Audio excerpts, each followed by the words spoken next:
My name is John Angelo. I'm the principal at Arcadia. I've been asked by the Alliance for Economic Success out of Manistee to facilitate the meeting.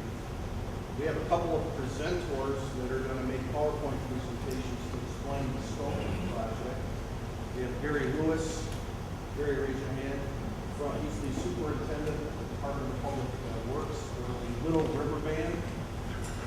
And we have Brian Sousa from Wade Trem, who's the engineer that has been working with the municipalities, AES, on some of the preliminary scoping of the project. These two gentlemen will be making PowerPoint slides.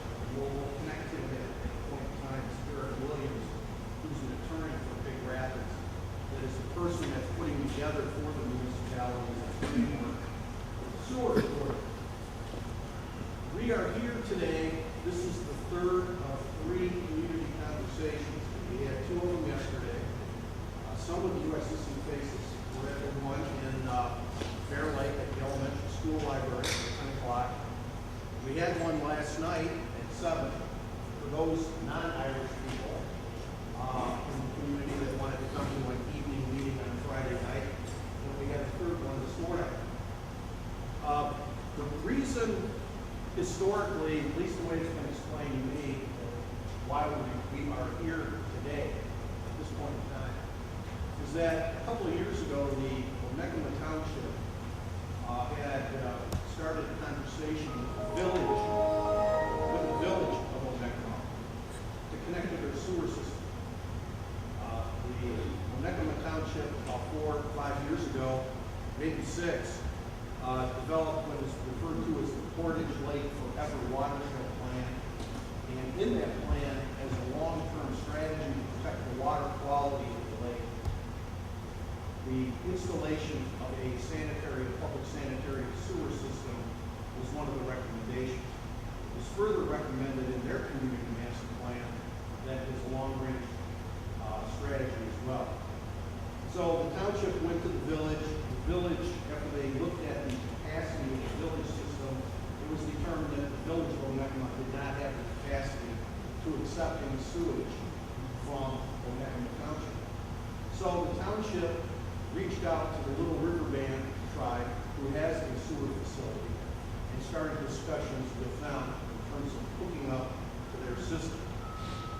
As a result of those conversations, other communities said, let's investigate a larger system because we also have some water quality issues. Now I can tell you that as the principal planner that worked on the Lakes to Land Regional Initiative with 18 municipalities, Benzie and Manistee County, 8 of those communities went through a master planning process together.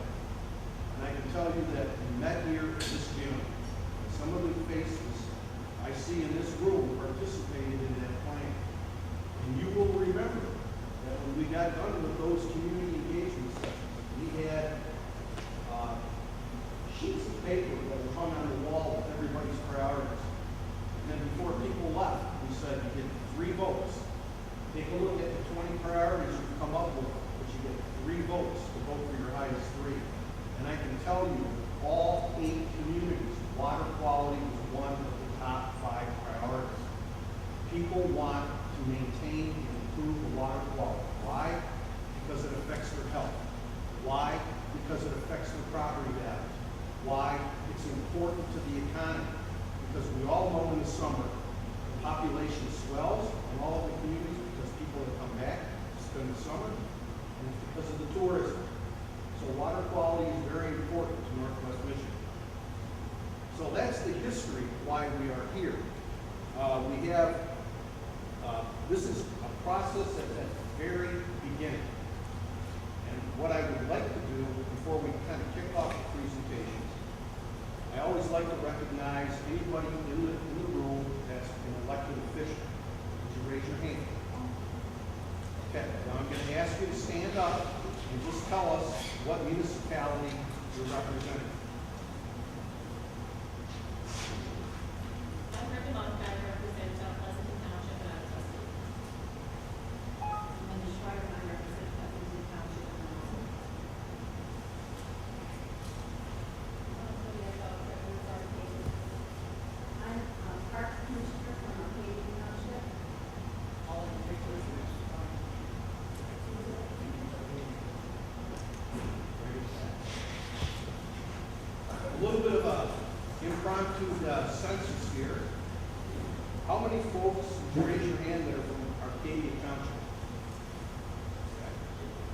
How many from Bear Lake Township?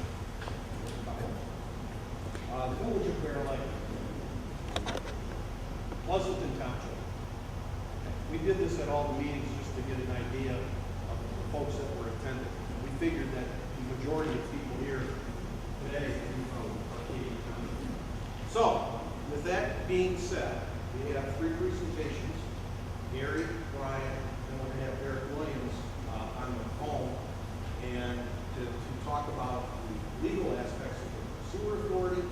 There's always questions. We refer to it as SAD, which is the terminology for Special Assessment District. Eric will explain that. And then as questions come up after the presentations, all 3 gentlemen will be available to answer questions. Now, at the back of the room was a frequently asked question packet. We ran out. We had over 100 made, and we are out now. We will supply those. We'll have extra copies available. But I will tell you that as we've gone through these sessions, other questions have come up, so we will be adding those to that document, and that will be available as well to the public.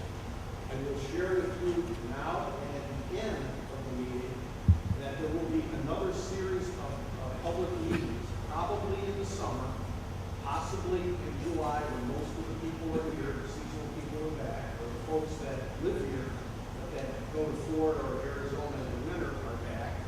But we will have another series of meetings in the summertime, and there'll probably be some more questions and to address at that point. So this is a long process. This is just the beginning. So with that, I'm going to ask Gary, who's the superintendent of the Little River Band, to get up and talk about their operation. Gary? Good morning, everybody. Don Gary Lewis, I'm with the Little River Band's utility department. We've been in operation since 2002 in treating sewage. That was with a sequencing batch reactor, and since that time we've added an aerated lagoon, and that's where the sewage from the township would go, would be to the aerated lagoon. So between us combined, we have 23 licenses, and those are cumulative, and those are DEQ licenses. And between us there, we have 35 years experience in the Little River Band tribal government, and just kind of threw that in there because I thought that was an interesting fact. We have 38 years of military service between us. There's five staff members currently. So sequencing batch reactor can process 180,000 gallons of sewage a day. We have a DEQ authorized septic receiving station there as well. And our laboratory itself is certified for total coliform E. coli. And that's for the water distribution system. Annually, we get inspected by sanitation engineers from IHS, or their Department of the Health and Human Services. And our staff is on call, and we rotate those duties weekly, and we're on call 24 hours a day, 7 days a week. We have backup generators at all of our critical infrastructure. And so right now our available capacity to treat is 247,000 gallons, and that's with both the reactors and the area of the lagoon combined. So this is the area of the lagoon itself. It's a 200,000 gallons per day aerated lagoon system. We're working on an irrigation system to help dissipate the ammonia, nitrogen out. Our waste, so what we provided up to date are services for water distribution and sewer collection and treatment. Our travel housing area, I think there's 54 houses. The Little River Casino Resort, the convenience store, the community center, government complex, and the Justice Center.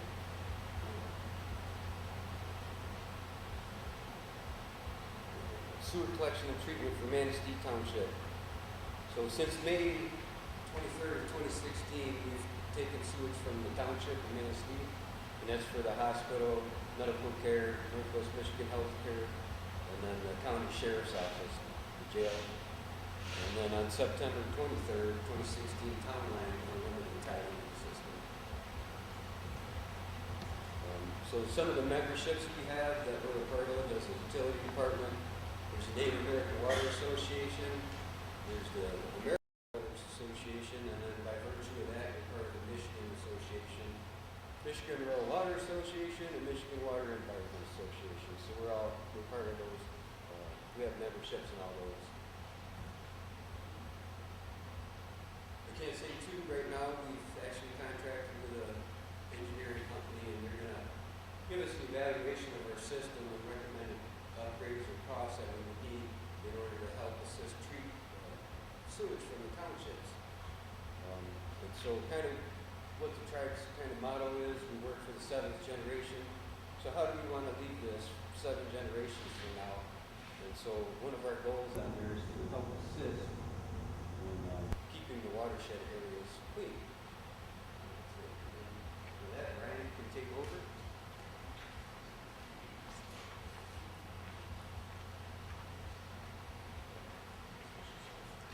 Brian's going to switch over to PowerPoint and he's going to do the next presentation. This is probably the one that's got the most information relative to the process from the beginning, how it all go to the end. If it moves that far down, the schedule.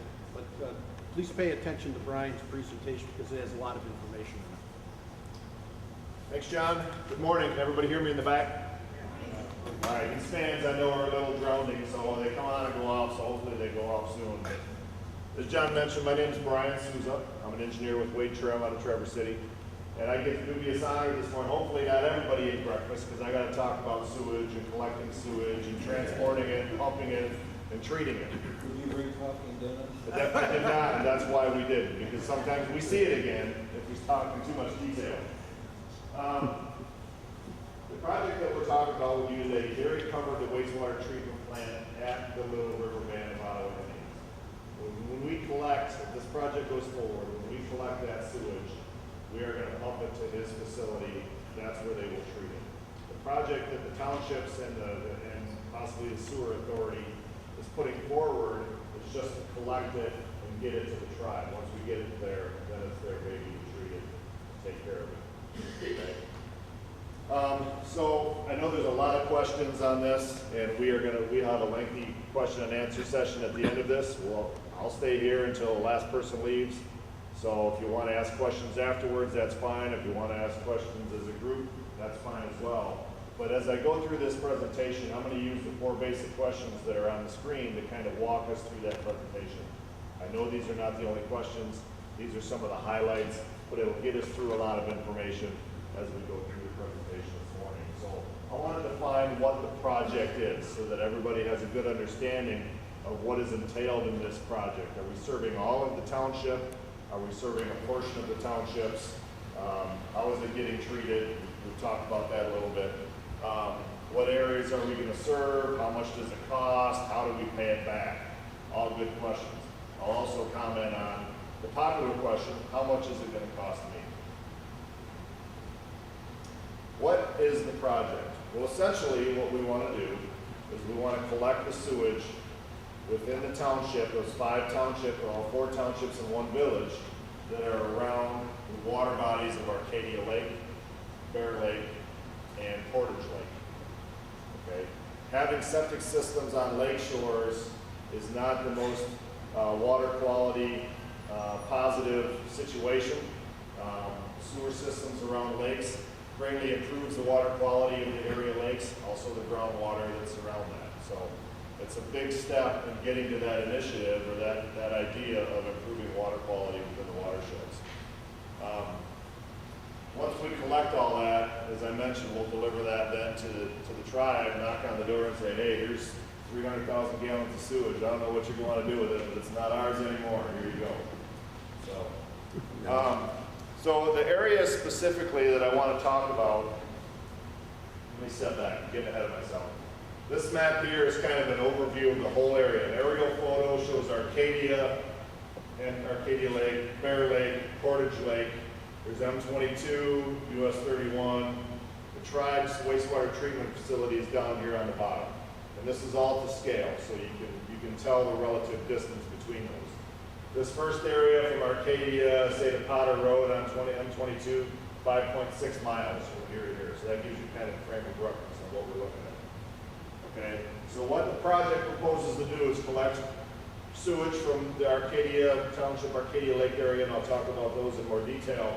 But then pump it south to where we would then bring in the Bear Lake system, which we would collect, pump that west. Both of those systems would connect right here, Potter Road and M22. From there, we have a large pump station where we would continue to pump it south, connect in with the Portage Lake and Nekema Township system, and then take it all the way to the tribe. Okay, so in a nutshell, that's what we want to do. Collect sewage around those 3 lakes, get it to the tribe for treatment. The service districts. So one of the important things here is the definition of a service district or a sewer district, a sewer boundary, kind of all the same thing with different words. So if you are, just because you are in one of those 5 municipalities doesn't mean that you would be served with sewer. Doesn't mean that you would have a special assessment on your property. Doesn't mean you'd have to pay anything for sewer. The only time that comes into play is if you are in the service districts. And what I've got up here are 3 maps that show the Portage Lake watershed with Nekema Township, and the shaded areas on each one of these are proposed sewer district areas. Now please understand, these are, we're not temporary, these are preliminary. Okay, so these boundaries could change, and I'll talk about when we have to have that officially defined on what we're going to serve. I wouldn't suspect they would change a lot from what's here, but there may be some adjustments as we go forward and get ready to apply for funding if this all goes forward. But, so Nekema Township, that graded area serving that, this over here is the village of Nekema, they're not part of that part of the project. Bear Lake, Pleasanton Township, and the village of Bear Lake, and then Arcadia Township, north side of Arcadia Lake. Again, and these are parcel maps. I got these from the County GIS. So all these lines you see here are parcel lines. So at the end of the meeting, you can come out and see where your parcel might be and tell, whether you are currently included in that grade area or not. But what I wanted to point out, so for example, this parcel here, whoever owns that, they're not going to, most likely not going to be part of that sewer district. We're not interested right now in serving all the way out here. Our immediate concern is the water quality of the lake and the ground, the aquifer of those properties. Lake Michigan? Lake Michigan is part of that, yep. Why we're serving all of this up here. This is a high density development in Nekema Township right along Lake Michigan. Again, over here and all of this as well. Now, why don't we serve a much larger area? Well, we've got to be cognizant of capacity at the wastewater plant where we're taking it. So instead of getting this project blown up too large and affecting a lot more people than we need to, step 1 is to protect those watersheds that we're defining and take care of those as step 1. This can be expanded later if people decide they want to expand it, do other special assessment districts, but this is how this is going to sit as we're going forward. So again, somebody in these outlying areas, you'd see nothing with regard to sewer. You wouldn't see any special assessment fees, you won't see any user fees, you wouldn't see any fees in relation to that. Only those people in those districts. Nothing for the golf course and the golf course? There's nothing in place right now for the golf course, and I'll talk about connection to the, I can do it right now. So I talked about that sewer district, and those are the people that are going to be served, but if you remember, those are these 3 areas here where we've got sewer between here and here, here and here, here and here, that is not in that specified district.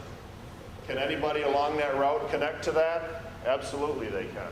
They will pay the same amount of money this group does, or anybody who attaches now or attaches in the future. It's not like they can wait until this is all built and then say, I'm going to attach now because I'm going to have to pay for all that sewer district stuff. No, there's a method to get them wrapped into all of this, and they pay just as much, a lot of times a little bit more, for a special assessment fee. But they can connect. So, let's see, right in this area is where the golf course is, Arcadia Bluffs. So if they approach us in the future and say, look, our sewer system, we're having problems with it, can we connect? They could connect, but at that point we have to say, well, how much sewage are you producing? We're using X. They only have Y left at the wastewater plant of the tribe.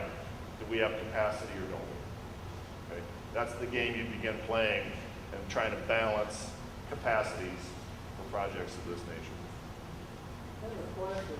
It looks like the areas right around the lakes are shown for Bear Lake, and with the whole town is shown for Arcadia, the whole village area, and the adjoining subdivision. Is that true? And what? I guess I didn't fully understand your question, sir. Are you asking if that's the area that we're going with, or is there going to be a larger area? It sounds like you define that particular area, which is a big rectangular block. All the streets that are over 100 years old, is that against a certain color? That's not cast in stone. That can be adjusted. I would imagine, though, the only changes you'd see on these are on the boundaries. So we shrink it in a little bit, we expand it out a little. The others are thin lines that follow the lake. Yeah. And this one is the whole mill. Yep, you're right. I'll talk about exactly why that is in a second. I see where you're going with that question, and I will cover that in a second. Sure. Just wondering who is responsible for not including the sewer district? The township makes a decision on what they want to serve. Townships such as? Arcadia Township, Pleasanton Township, Bear Lake Township, they'll decide. Yes, of course. I don't know how much discussion, Brad, if you know, some of this district was developed before, you know, over the last 6 to 8 months, so I don't know exactly how they came up with this district.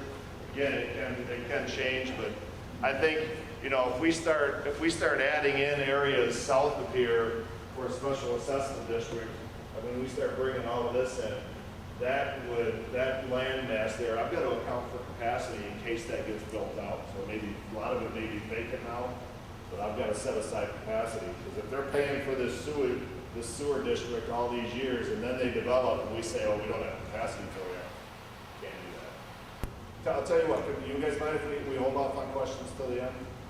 Is that okay? All right. So we covered the municipalities. This is what you would see in a typical on-site residential system. What we're proposing to use is a low-pressure sanitary sewer system, so there really isn't any gravity mains within the system. It's all pumped. A very common system around lakes because we don't have the ups and downs of topography to really get away with gravity systems and make it efficient. All right, so what you have right here, your house is here on the right, and this would be the line, you know, you flush the toilet and come out of your house and you go to your, typically would go to your septic tank and then out to your drain field is a typical on-site septic system. Well, instead of that, it goes into a tank that has a pump in it. It's pumped out to the pressure sewer at the road instead of going to a drain field, and then that's all taken and transported to the tribe or areas to the wastewater facility. So again, the tank with a pump in it, pump it out to the road. These pumps are designed, I mean, these systems are very common. These pumps are designed to move a lot of sewage, I mean, at a high pressure. So what I mean is we can have thousands of pumps on the same pressure line out here, all pumping in at the same time and moving all of that sewage. One of the things I want to point out on this drawing is you'll see this customer ownership and the dashed line. Okay? This is a line that can move from this location. Sometimes it's all the way out to here, where if this line would be out here, all of this would be owned by the customer. You would be in charge of the pump, the tank, the valves. The only thing that the sewer authority, the township would be involved with would be the sewer at the road. The project we're talking about right now defines that line as being here. So all you're in charge of is your line that would typically go to your septic tank.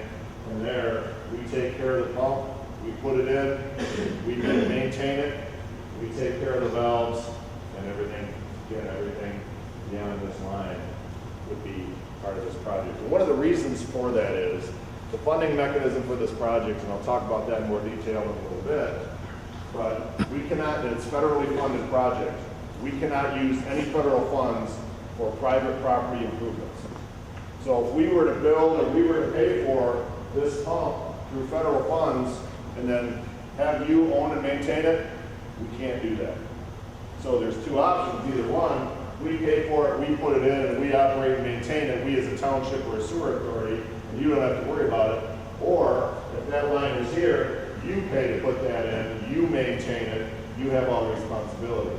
Not the best situation. Most people prefer that their responsibility ends right here. So you're paying to have our septics removed from the storage? Yes. Septic systems, when you connect, your septic system would be abandoned. And what does that mean? We don't have to do anything with your septic or drain field. That can stay as it is. We don't have to dig it up. We don't have to remove it. It's the septic tank itself that becomes an issue. We are required to pump that out and fill it with sand. And the reason being is because 30 years down the road when somebody else lives there or there's a new maintenance person, they drive their tractor or their lawnmower over top of that tank and it's decrepit, that tank can fall in, and it happens all the time. The tank collapses, the guy falls into the tank with the mower, you have issues, not a good situation. So they require that we pump that out, fill it with sand or some other flowable fill so that it cannot collapse.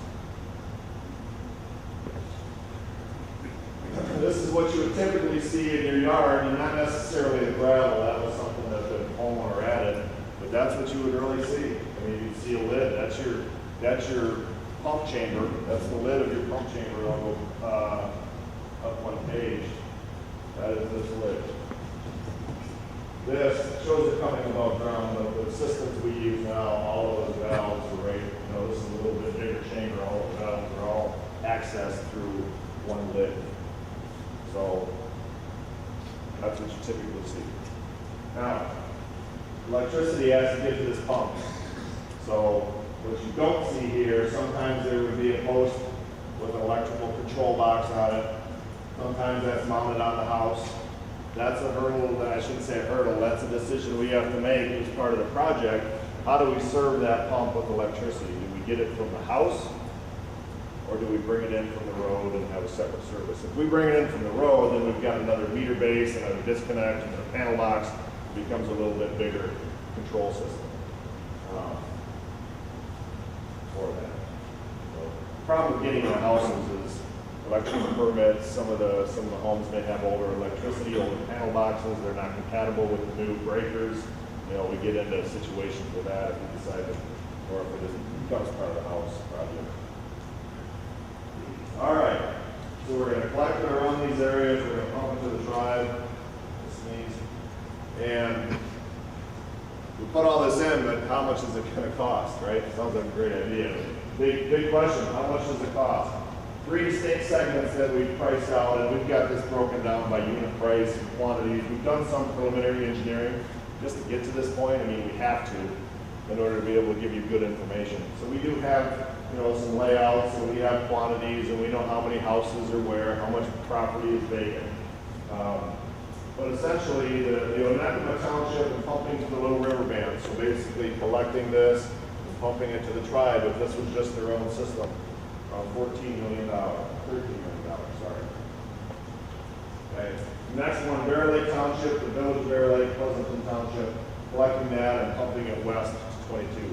So this collection, and pumping it west to this point right here, 14.4. And then the final one, Arcadia Township collection, and pumping that to Onekama, 12.6. Collection here, pumping it all the way down, 12.6. We have to pay for active water road. Say that again? We have to pay for. No, cost would be spread over the sewer authority group as a group. Everybody's assessment would be the same. We'll talk about that. Good question. Okay, so $40 million, how the heck do we pay for that? Well, I can tell you that if there wasn't a funding package available where grant was available, if we stood in front of you and said, boy, we're gonna have to cover the cost amongst ourselves, $40 million split up amongst this group and a few other people from other townships, there'd be no way it could be afforded. All right, and that, I mean, we wouldn't even be standing here in front of you right now talking about the project if that was the case. The funding package, the funding that's available for us to apply for provides grants and loans, okay? But what we need to do is we need to apply for that before we know how much grant we would get and how much loan we would get. I'd love to be able to stand in front of you right now, and I know that's a big question, is how much is it gonna cost me? And right now, all I can tell you is I don't know. I don't know how much grant we'll get. Are we gonna get 50% grant, which would be $20 million? Now we only have to finance $20 million. Are we gonna get $10 million grant and have to finance $30 million? Big difference in user costs, a big difference in special assessment fees. So what I can tell you is, once we make that application, we get back what's called a letter of conditions from rural development, the funding package, the United States funding package. Once we get their letter of conditions, we'll know that. And then we can step back and say, all right, based on the numbers you gave us, this is what the user costs are likely to be. Then we can reassess, do we continue forward, or is this just not working out? Okay. So, I kind of jumped to these two here. What we really want to get to, these last three, will be if this is decided that it's okay, and numbers are working out good, and we move forward. But what we want to get to is this letter of conditions, all right? But to get there, we have to do this application for funding. And to do that application for funding is an expensive, very lengthy application for federal funds. It's a very big application. It takes about 10,000 a community. If we do this all as one, it's more like 30,000 because we don't have to duplicate everything. Okay? So there is some cost in getting to here. There's this formation of a sewer authority, which Eric's going to talk about. And the reason we're doing that is we can only apply for as one municipality. So we can't have somebody like Arcadia say, hey, we'll be the lead on this. We'll apply for it for this whole group. And the funds can roll through us and we can get this whole thing built. USDA does not allow that. It has to go to one municipality and that work has to be done within that municipality. The way you get around doing that with multiple municipalities is to form a sewer authority. So all of those 5 municipalities are now brought together under one heading, the sewer authority, 3 Lake Sewer Authority, if that's what it ends up getting called or whatever the name ends up being. So that's why you're here talking about a sewer authority. If we're going to apply for this, it has to be done as one group. Rural development funds are federal funds, taxpayer money, how that gets appropriated through the federal government. I don't know, but it's all taxpayer money from across the United States. So this municipality doesn't have to pay up $30,000. Well, okay, the 30 grand that goes into putting this application together, that would be paid for. We haven't applied for funds yet, right? We got to put the application together. So we haven't applied for any money, but it costs that much to put the application together. Those funds would be paid for by the 5 municipalities. And there's Eric Williams who will be on the phone forming that sewer authority or discussing it. That's a $10,000 bill. So you've really got about $40,000 upfront cost to get to the point of saying, all right, I know what we're getting for loan and what we're getting for grant. We can now put some good numbers together and have more discussions to see if this is palatable. So there is some upfront cost that the townships would have to cover. Okay. But the good thing about this $30,000 application, I'm kind of handling this like a Quentin Tarantino film where you start at the bottom and you work to the top, right? Start at the end and work to the beginning. There's a planning grant we can apply for, very short application. That'll cover up to $25,000 of that 30. Okay, and I'll talk about why that's important here in a second. Just because you apply for that doesn't mean you're gonna get it. Doesn't mean you're gonna get it. Absolutely. For it then. If we don't get that, Yeah. there's a chance we don't do this. If the townships say this is important enough, we want to do it. Let's hope we get the grant, but we want to continue forward so that we get our information. Then we can continue forward. I feel that you have a very good opportunity of getting that. The reason why, the support for this project has been overwhelming. Senator Stabenow's office, Senator Peters, we have letters of support from within the federal government who oversee rural development saying, we support this project. So that then trickles down into rural development. They see the support. They say, okay, well. You need these federal funds that we're applying for. These federal, I'm talking, well, both of them, but first and foremost, this $25,000. Okay, as we go on and move on, the funds that we'll be applying for to help this project, is there a chance of any of those will be getting the chopping block now with all of this? There is a chance for that. So a lot of this stuff that we applied for, let's say we applied for 100% of the loan, and the amount of money that was given to the community has been reduced to a certain amount, but we have to bear the cost too. That doesn't, just to throw out a number, let's say it's, we're granting 100,000, the government cuts that by 30%. Now we're only getting 70% of that money. Are we going to, the community gonna have to make up the rest of that ourselves? Are you talking about construction dollars and when we build this? That's a good question. Yes. So, yes, let me address that. So if we do all of this, apply for this, apply for that, we get our letter of conditions. What that says again is, you'll have X grant, X loan, and it'll be at 2%. That is binding. That is a binding letter from the federal government that says, these are the conditions of your project. This is what you are entitled to. This is what we will give you. Okay, so what we do then is we take that, and again, we step back and say, all right, is it palatable? If everybody says, yes, this is palatable, and we go through with design, bidding, and loan closing, once we close the loan, that's when we sign that document that says, okay, we accept that condition, we will now move forward. That is all bound into a contract. So that letter of conditions is a binding document. They won't come back, they can't come back and say, you know what, we got you going on this project, but we're pulling the carpet off from under you. They have to have that settled before they give us the loan, the letter of conditions. This, right here, right here, that would be the step we would take regardless of what else.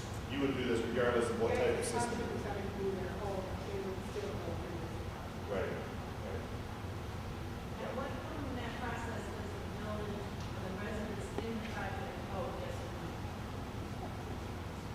Eric will talk about voting on that situation. I know I've heard his presentation twice already. Essentially, unless the township decides that's what they want to do, the township board, there is not a vote of the people to say, yeah, we want to go forward, no, we don't. You have say at your meeting, but legally, there's not a requirement that that municipality has a vote. Doesn't mean you can't, doesn't mean you can't persuade or try and talk the township board into doing that. But legally, there is not a requirement. Are you the first and second person to present this that we looked into? We had another company that looked into this also. So I know that there was a. Are they still part of this? No, they're not part of this. What happened to them? You'd have to talk to the township about that. Let's, I know that there's a lot of questions. Let's let Brian get the balance of his presentation. We can get Eric on the line as the attorney, because Eric does answer a lot of the sewer authority questions and the special assessment district questions that you all have. So let's wait until then. Let me just, I've been through this presentation twice now, okay? The way I take a look at this chart, maybe, so I try to simplify things. If you were applying, think about this, when we all applied for a mortgage at the bank. You had to go through, the bank said, you gotta give me copies of your tax returns, all this stuff, the appraisal, that's all this stuff up here. And then the bank at some point in time always gave us a letter of mortgage commitment. We'll approve your mortgage, it's gonna be for a 20-year term, it's gonna be at 7% interest rate if you decide to close. You don't really start paying the mortgage until you get down to the loan closing. That's when your obligation actually comes into play. So all this stuff leads up to the loan closing. So there's a couple of key steps along the way that there are decisions that have to be made. So just because the federal government issues the letter of condition doesn't obligate the townships or the village. You're only obligated until you close the loan at the very end. Just like a mortgage. Do we get the vote as a public on if we close that loan or not, or is? Let's hold that question, let's ask the Yeah, I attorney. think Eric's presentation will probably answer a lot of that information. Okay, so, as John had mentioned, you don't have any obligation to do any construction. You get the letter of conditions, you can say, yeah, this is great, but you don't have to do anything with it. You have no obligation to pay rural development anything. You haven't borrowed any money. The only time that comes into play is at the loan closing. Loan closing is after we've done design, gotten permits, received bids, selected a contractor, and now we're having the pre-construction meeting. That's when we have the official loan closing with rural development at the pre-construction meeting. But if you don't close the loan, you still owe the fees that you used. These fees up here are paid for regardless.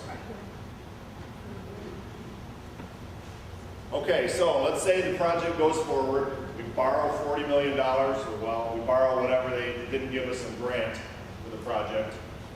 How does the township pay that back? Because as John mentioned, it's just like a mortgage. You borrow the money, build the system, now we gotta pay back people those properties that are in the sewer district, as we were talking about over here. Okay, you would have a special assessment that would be applied to your property, that goes on your property taxes, that's paid, what, maybe twice a month, twice a year, once a Plus year. we have a monthly bill. Pardon me? Plus we have a monthly bill. I'll get to that in a second. Yeah. But the construction, paying back that loan is only paid for with that special assessment.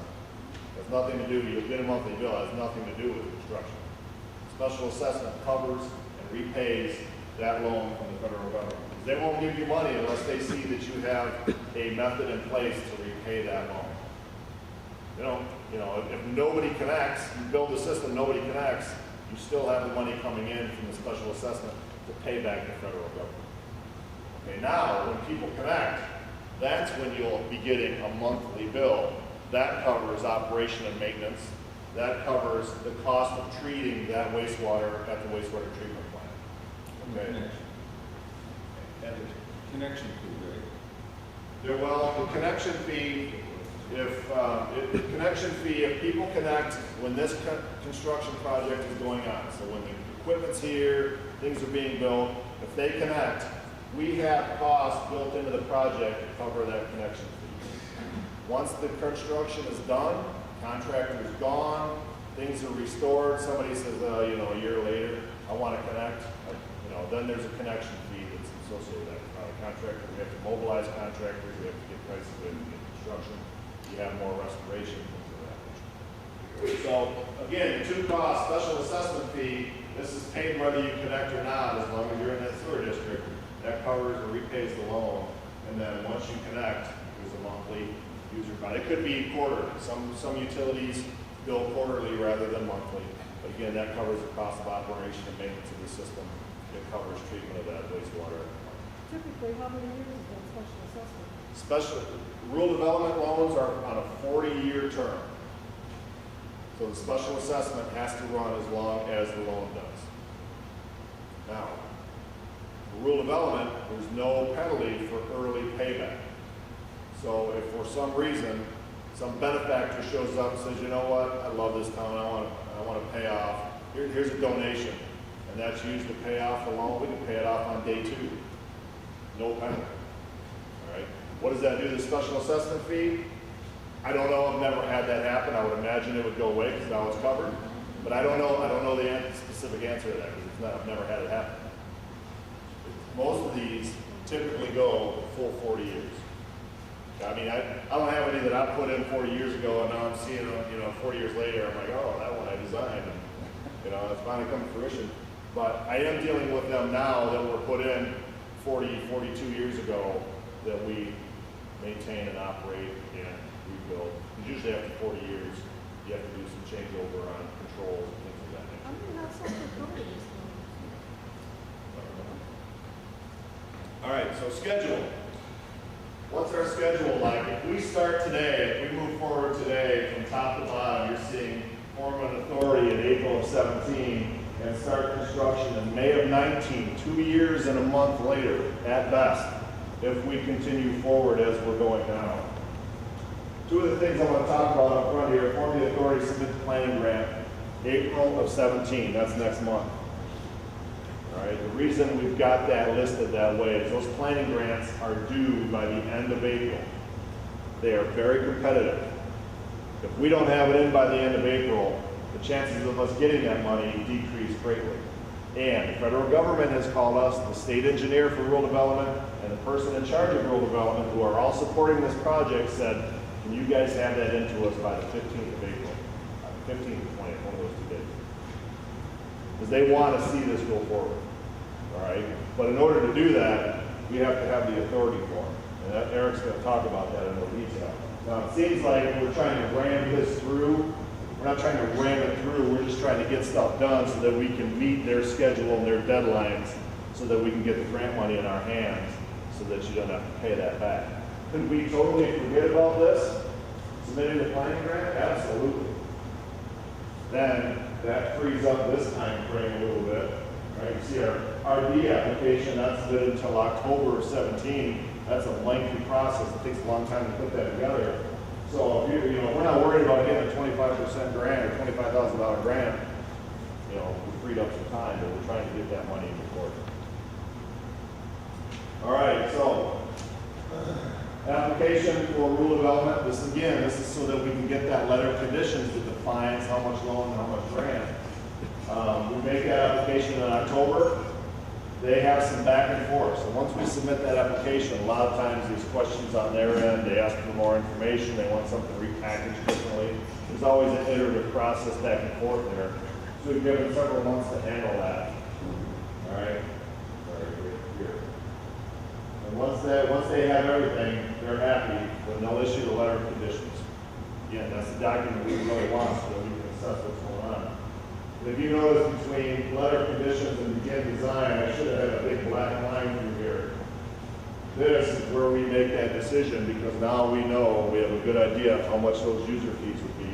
We can have another discussion and say, this is what we got for loan, this is what we got for grant, this is what those associated user fees would be based on that funding situation.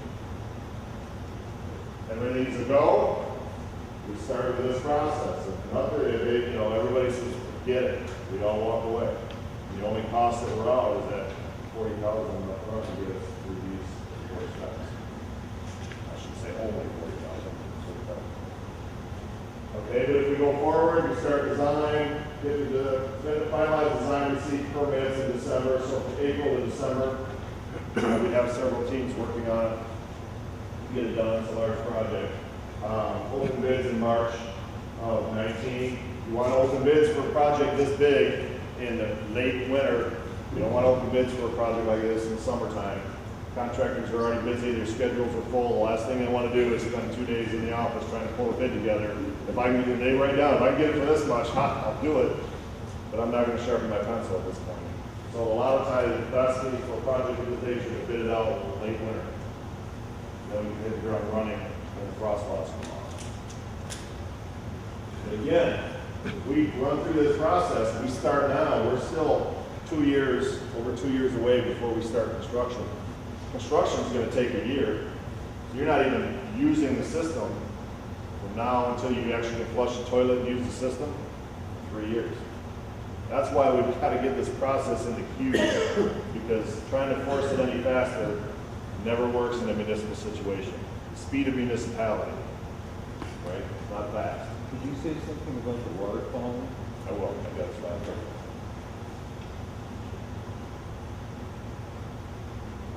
All right, water quality in Manistee County. The tan area is Manistee County, and the little S's that you see out there, those denote the various level of nitrates in the water. I'll talk about why that's significant here in a second. But the bigger the S, the bigger the concentration of nitrates in the water. Nitrates, although they can be problematic in your groundwater for drinking, especially for babies under 6, blue baby syndrome. Anybody's heard of that?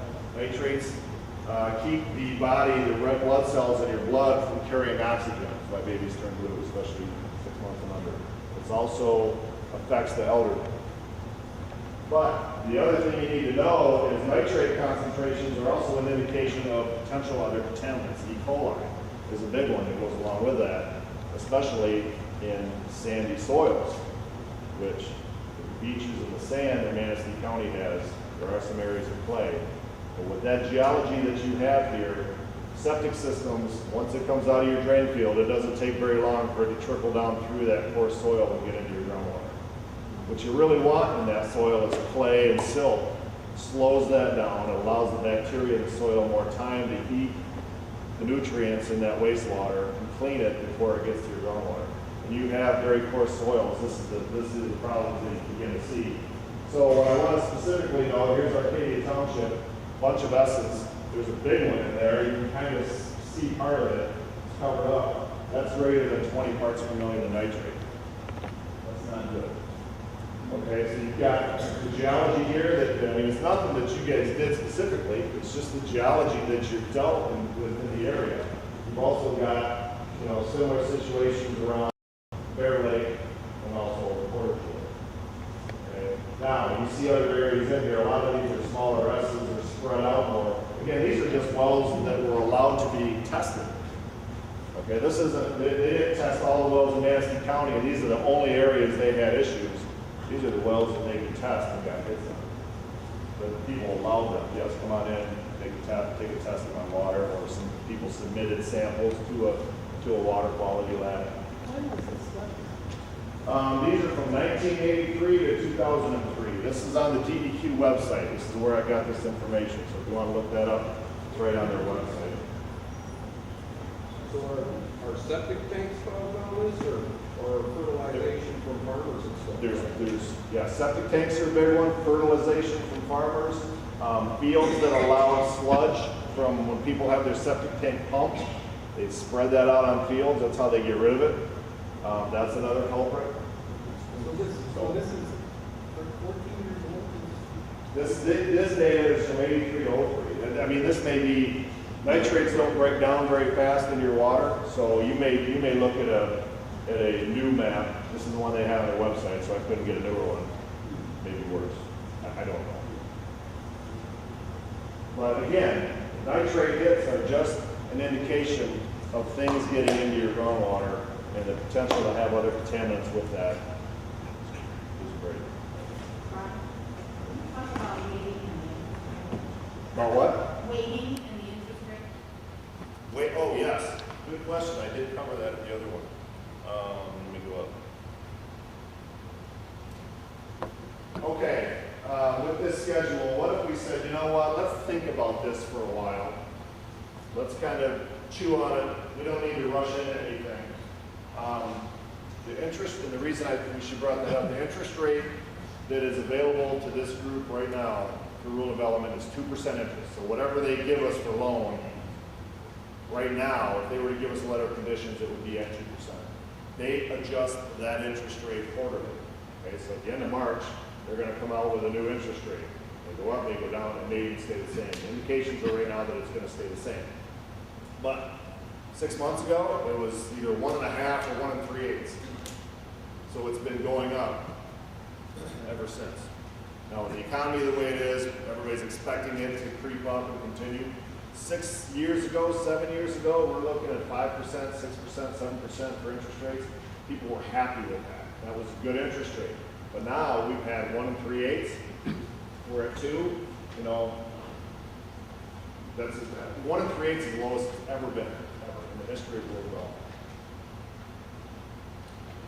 So the longer we wait, the more opportunity to raise those rates. Are they going to go up? You know, I can't tell you. It's just like your investment guy. You can't tell you what your investments are going to do. But I can tell you that as the economy improves, history has shown that that interest rate goes up. Okay. So to start that now, and then we're locked in at the letter of conditions. That when we get that, that locks us into that interest rate. So if you notice, in 2018 we received that interest rate, but we don't close on the loan until we open bid, start construction. So almost a year later, we're finally closing on the loan.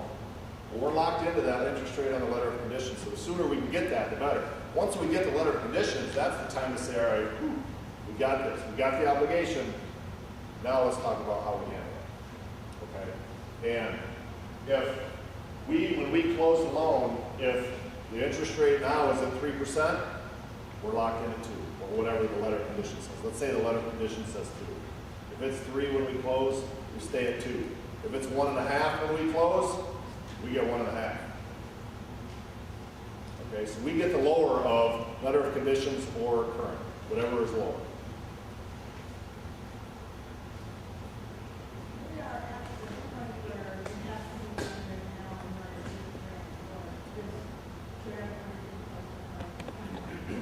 this Can you repeat? The grant we're looking at getting, you know, putting into the funds.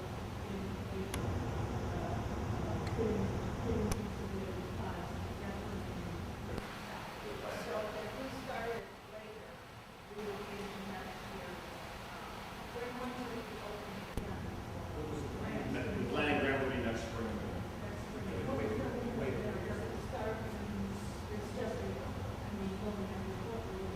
They typically announce them end of March.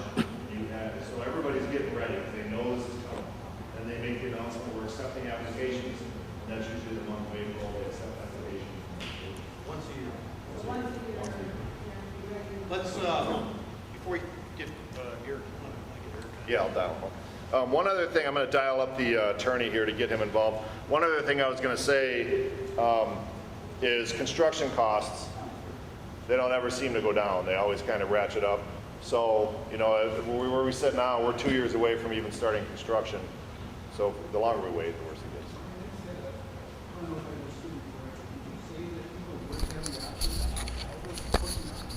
No, we'll talk about that here at the end.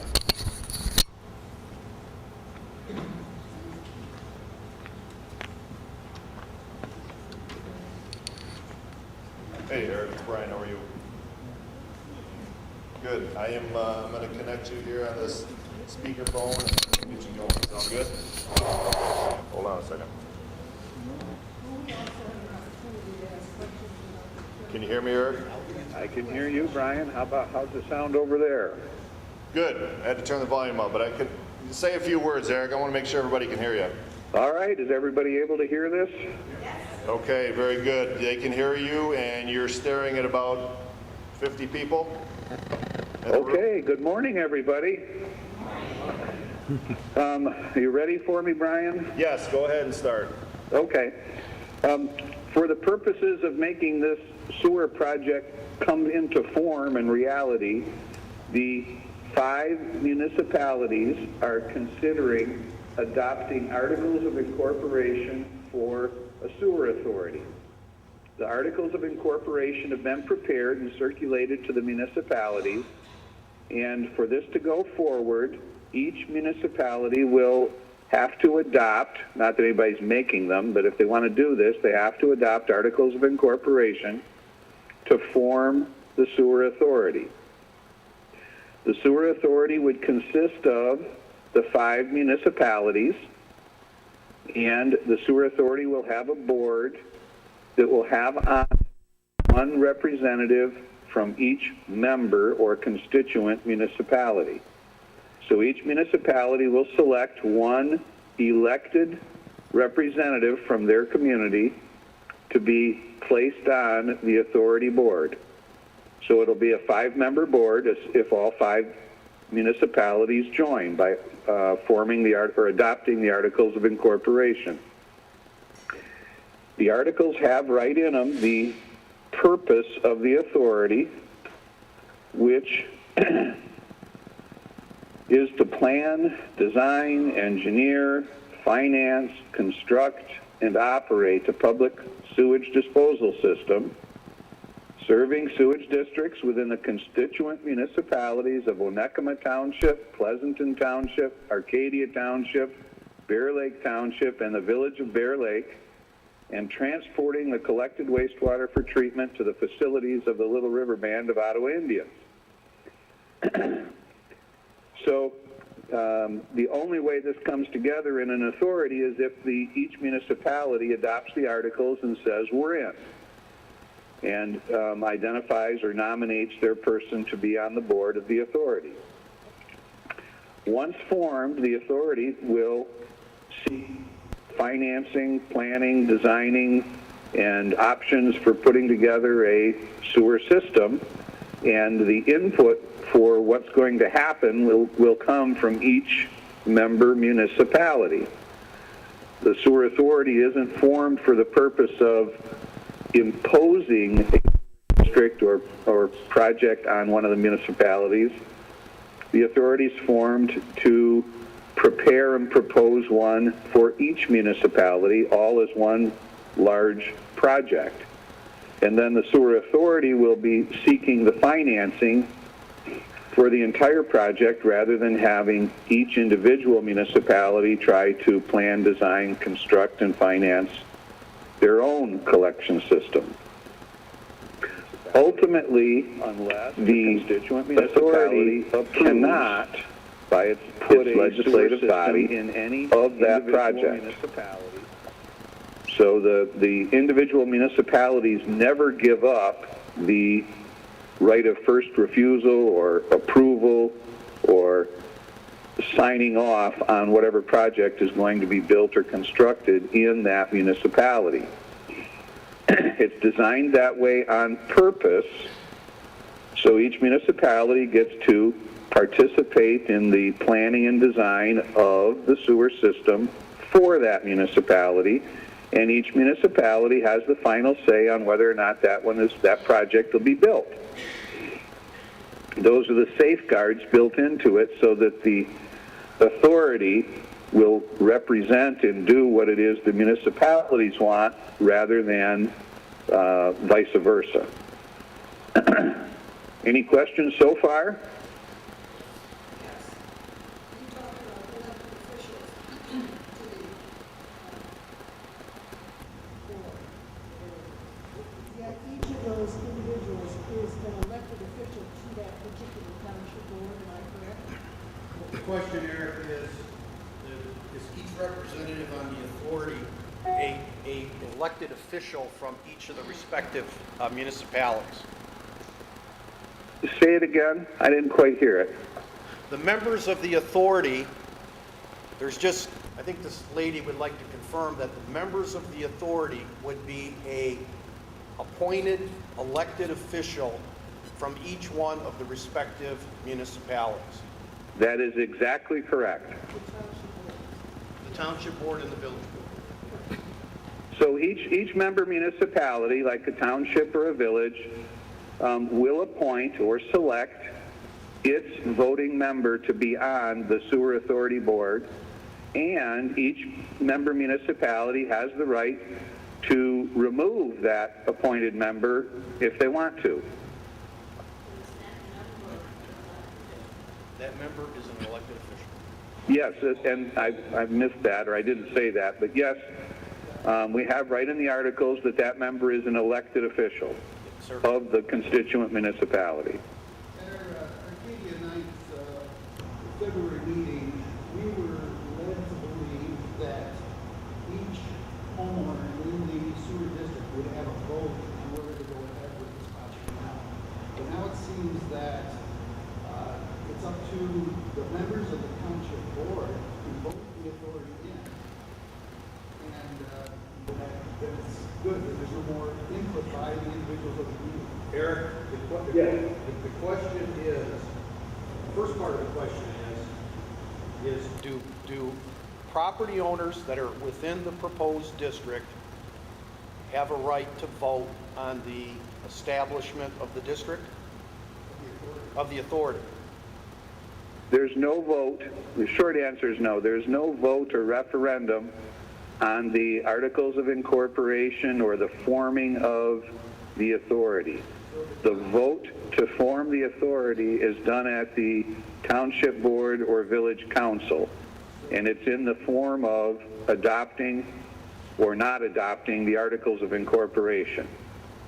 And there's no referendum or vote of the public on forming the authority. There are 2 or 3 ways in which a referendum can be initiated later on, depending what the authority does. The number one way that a referendum could come up is if you end up with a proposed contract between a municipality, a member municipality, and the authority for constructing and operating a sewage system. So if you get one planned, designed, built, and then you say, okay, we got to have a contract between a member municipality and the authority over how this is going to work, that contract, if that's what people end up doing, you don't have to, but if that contract is put together, that is subject to a petition and referendum in that member municipality. Okay, Eric, I'm going to stop you right there because this is a question that came up at one of the other meetings. Who is entitled to vote on that referendum? The people only in the district, or is it township-wide? Township-wide. And that can create a little stress for the people in the district because they're the ones kind of with the skin in the game. But the contract to do something like a sewer project or a water project in a city or a village or a township is a contract for the whole township, so the right to a referendum extends to voters throughout the entire city, village, or township that's affected. Now, And I've got one other that- question. Hold Go on. ahead. Go ahead, sir.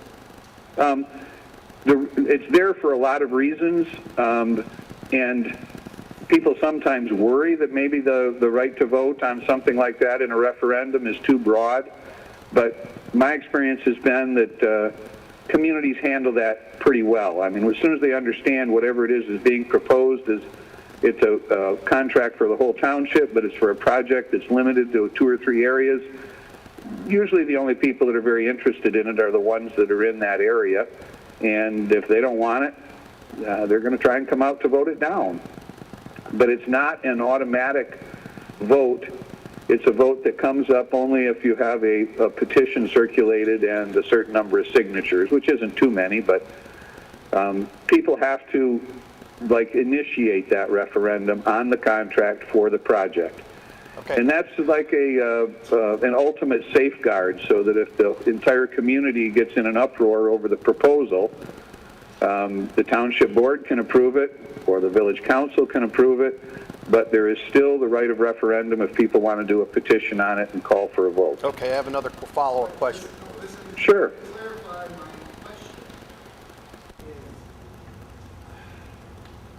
Is the township board, those members only have the right to vote in this authority without any input from the public? We as residents don't have a vote, just the board. Once- You want me to confirm that? Okay, the question again, Eric, is Yep. the township residents do not have a vote on the creation of the authority. The authority is created only by the township board. That's correct. Okay. Okay. We as a village don't have a vote, just the township. Eric, listen in on my description. If I mess it up, correct me. Okay. My understanding is the township board creates the authority. Yes. The township residents, if they want to have a vote or a referendum, that is when the authority at a point in time would have a contract with the township to do the improvements. And at that point in time, when that contract is up, that's when, if residents want to have a referendum, that's when that referendum would take place. That's correct. Because up until then, there's nothing that's really happening other than planning. So, that's the ultimate stopgap. If you end up with a proposal for a sewer project and there's going to be a contract between the municipality and the authority, that's when the voters have a chance to object and get a referendum on it. I just want to add something here. Again, I'm trying to simplify this. I can go online today to the state of Michigan licensing and regulation department, and for $29 or $25, I can create a limited liability corporation. I can just do that. What does that do? That just creates a name, and it gives me the opportunity to do business as an LLC.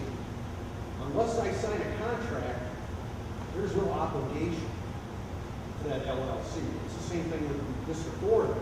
You can create the authority. It's not until the authority signs a contract, that's when, if people in the community want to have the right of referendum, that's when they insert their right at that point in time. Is that correct, Eric? Yes, that's an excellent summary of it in good practical terms. Yes, sir. So what I understand you to be saying is that when the letter of conditions is received back, it's the sewer authority that approves the proceeding, not the individual participating community boards.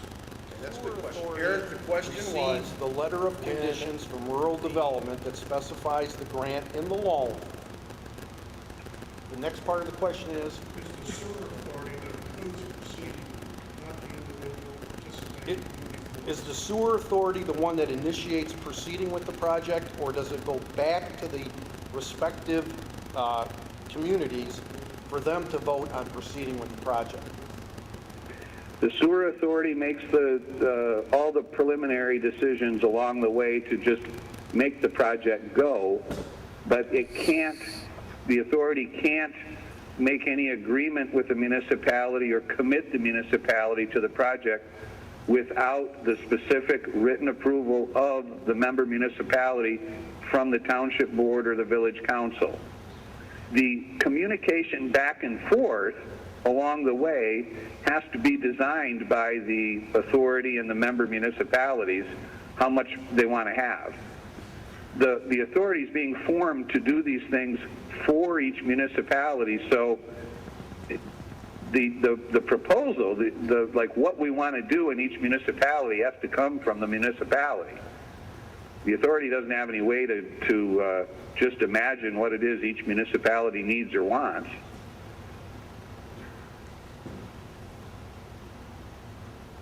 Other questions for the attorney?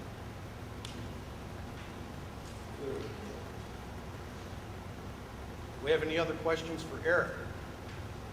I want to follow up just a little on that last kind of thought, because people may just be wondering, well, what does that mean? How do we go find this authority board and talk to them about the sewer plan in our village, township, or down our street? And your first place to go with those comments is going to be right where you have been going, that is your village council or your township board, to participate in whatever the sewer district would look like in your community. You're not going to lose that by having the authority, because the planning has to start in each individual community about where this needs to go. Yes. John, does the authority get, 5 members on it? What if you have an issue that comes up where you have a debate on it and you have a 4-1 on the situation? What happens then? Eric, what happens when you have an authority meeting and there's an issue on the agenda for a project or issue, and it's like a 4-1 vote?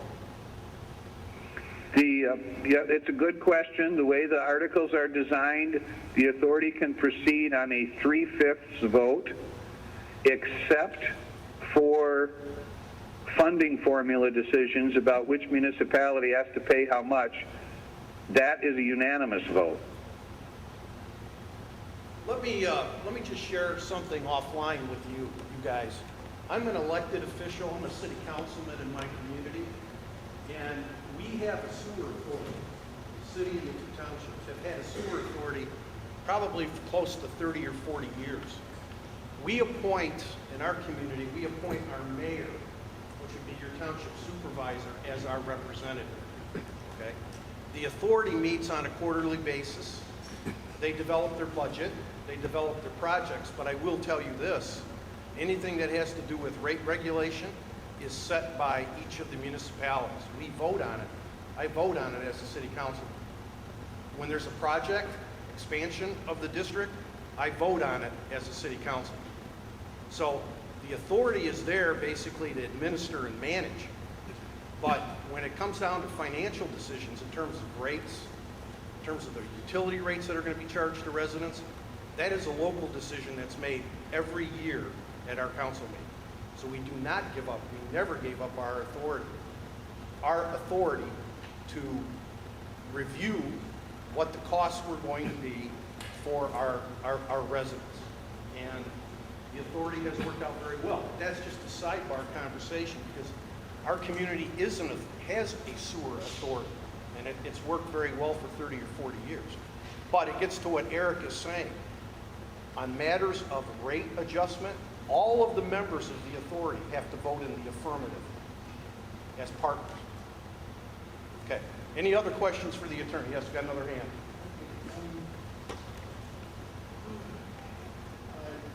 If the authority has started, do I understand right that the authority has the right to seize any property outlines for use of the sewer system? Okay, Eric, the question is, does the authority have the right of eminent domain?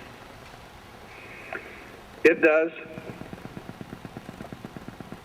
So, and the easiest way to think of it or understand it is if you've got to put a water or sewer line down some public right-of-way and then it has to cross private property for whatever reason, if need be, the authority, just like any of the constituent municipalities, can exercise the power of eminent domain to condemn a strip to run the easement across.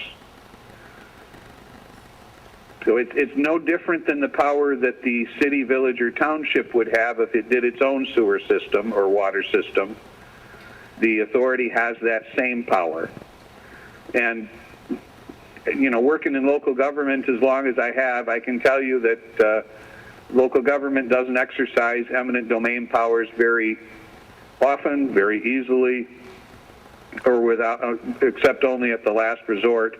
And I would expect the authority to be in the same position because the authority is going to be populated on its board by 5 members, elected members from the 5 constituent municipalities. Is the sewer district a special assessment district? For the most part, it'll end up being the sewer district and the special assessment district will be the same. There are a couple odd sort of variations in which you could have a little variation in the two, but in all likelihood, you're going to identify a sewer district, which is the area to be served, and that is going to be the same as the special assessment district for that sewer district. So whenever you figure out where the area is that's going to be served and those properties, those are the properties that go into the special assessment district because they're the ones that are going to be served. Okay, I have a follow-up. This is a special assessment district. How many people that are in it, was there possibility of approve or disapprove of that district? We've been through this in the neck now with the big piece. What happened was, it was a special. If it was, were in a special assessment district, you come in, what's your opinion? I don't want to say vote, because it's not the right word, but you can say, I'm in favor of, or I'm not in favor of the whole. And the township had to gather the information about how many people were in favor, parcel size, so how many people weren't. And it's certainly made a decision whether or not support for this move forward or not. Eric? Yes. The question is, when the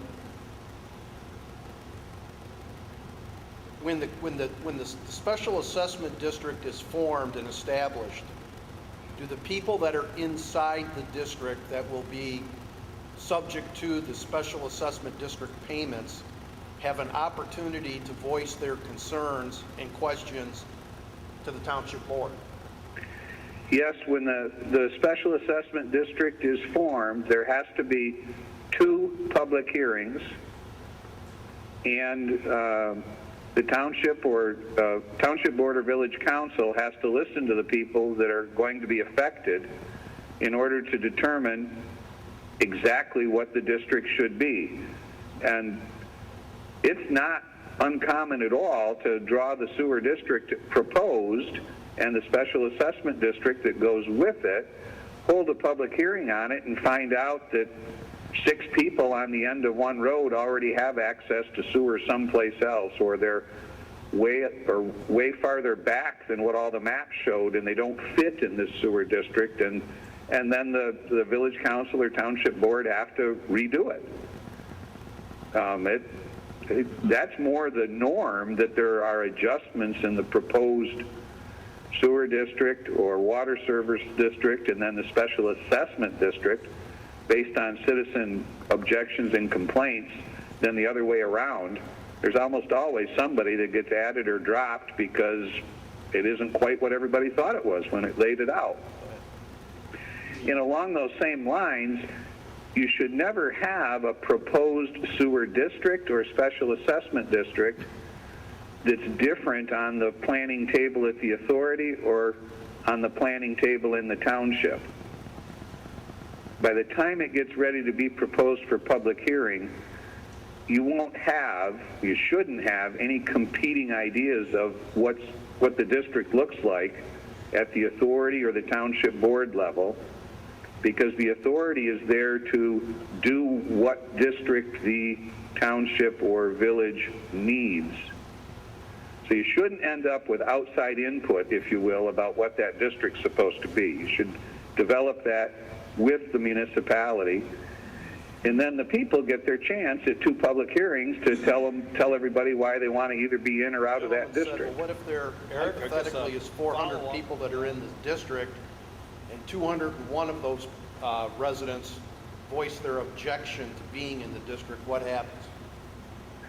Well, there's 2 things. One is just a political question for the board. Does it want to go forward? Does it really think that for the betterment of the whole community and the people that are there even objecting, is it in the public interest to go forward, or should they scrap the whole thing? That's a political decision. Also, for the special assessments, there is the chance for a referendum on the special assessment if you get the right number of people to want to object to it. So reading into that question, a large number of people wanting to object, there's a way on the special assessment to trigger a referendum on it if there's that high of a level of opposition. Now, the question I have for you, just because this has come up before, let's take a look at the referendum. Is the referendum, is that initiated and only the people that are in the district vote on it, or would that referendum be township-wide? That gets a little complicated, because sometimes it's a bonding proposal, which is township-wide, and sometimes it's the actual referendum on the special assessment district, and that one's inside the district. Okay. So we're kind of getting so far out on the theoretical limb that the answer is not likely to fit every factual scenario. So we got to be careful there. But generally speaking, if you end up with a referendum on a special assessment district, only the people in the special district are participating.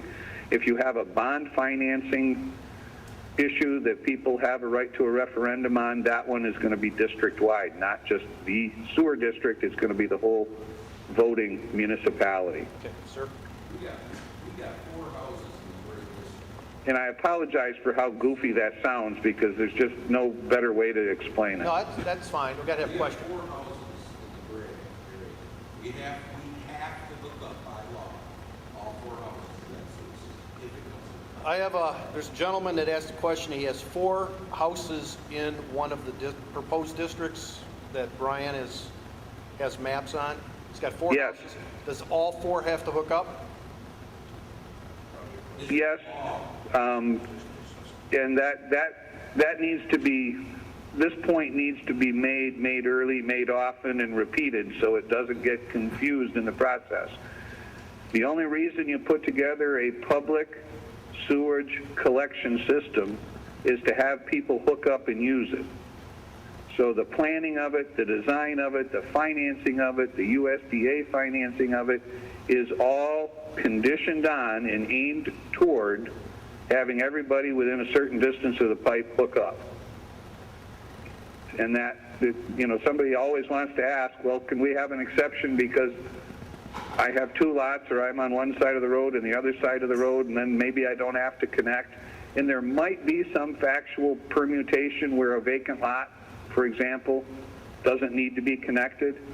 But for the most part, the standard here all the way through is going to be, if you've got a building, a facility with water, a house, a business, 3 houses, 4 businesses, they're all going to be hooking up. That's where it goes. It's just a matter of the timing for how soon. Okay. Question? I just have one question, you guys know. What if one of the municipalities opts out of this? Would you reject the plan, or is this going to start off?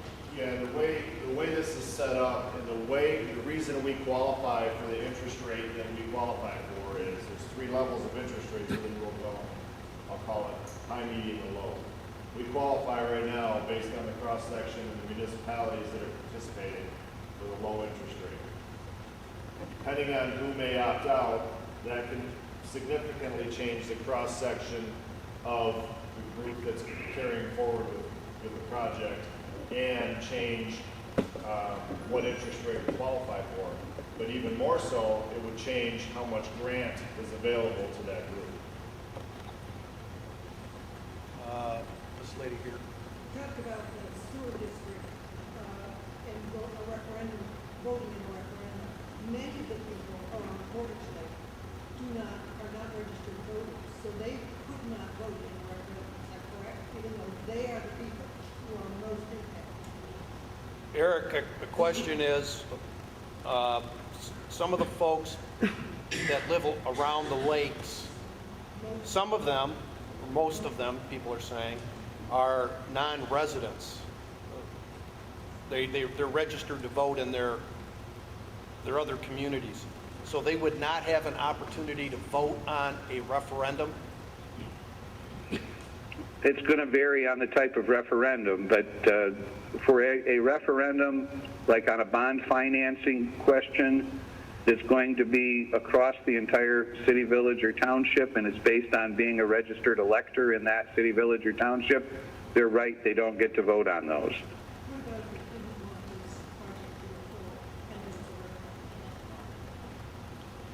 Run that question by me again.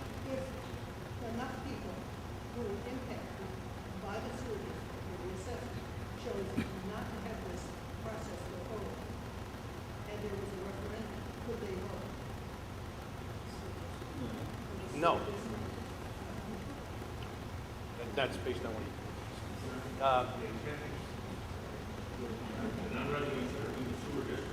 have a right at the public hearing to voice their concerns.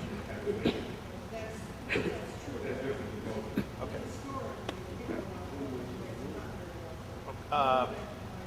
This gentleman here.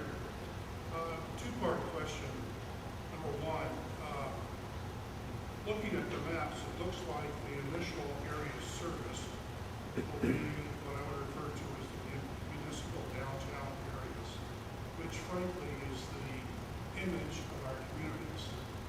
Even though I live outside the service area, is it possible for the special assessment to be extended outside the service area to help support the development of the community?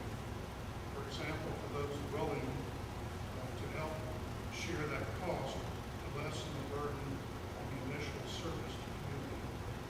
And the second question is, when the sewer authority is formed, do they have the ability to set rates based on the income levels in the various communities, providing for differing rates based on, for example, lower income levels in certain communities, which might be, frankly, beneficial in applying for this low interest loan, which I'm sure you've already considered.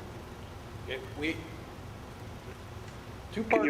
Can somebody restate those questions for me? I am, Eric.